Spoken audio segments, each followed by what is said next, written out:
Matapos ang matagumpay na unang season, magbabalik na ang Fresh Off the Sea para sa Season 2 ngayong April 10. Pero hindi lang ito simpleng pagbabalik, mas marami pang bagong hamon, bagong miyembro, at syempre, mas maraming kwento ng buhay sa tabi ng dagat at bukirin. Sa Season 1, nakilala natin ang mga orihinal na miyembrong sina Yum Jung-a, An Yun-jin, Park Jun-myun, at Dex, isang team na nagpakita ng kasiyahan, sipag, at diskarte sa buhay rural. Isa sa mga paboritong tandem ng mga manonood ay ang makulit na asara ni Dex at Yunjin na parang mag-ate sa kanilang mga interaksyon.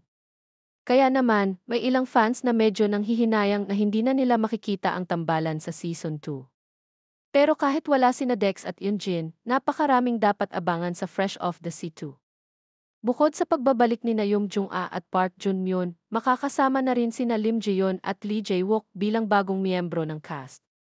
Paano kaya sila mag-a-adjust sa buhay sa baybayin, mula sa pangingisda hanggang sa pagsasaka? At ito pa, ang unang guest ng season ay walang iba kundi si Lee Jung-jae. Ang Squid Game star mismo ang sasabak sa buhay probinsya. Mas mahirap kaya para kay Lee Jung-jae ang mangisda at magsaka kaysa lumaban sa matitinding laro ng Squid Game?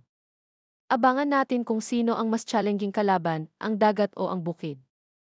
Matapos makuha ang puso ng manonood sa Season 1, kung saan nakakuha ito ng mataas na ratings, siguradong mas maraming tawanan, kwentuhan, at inspirasyon ang hatid ng bagong season na ito.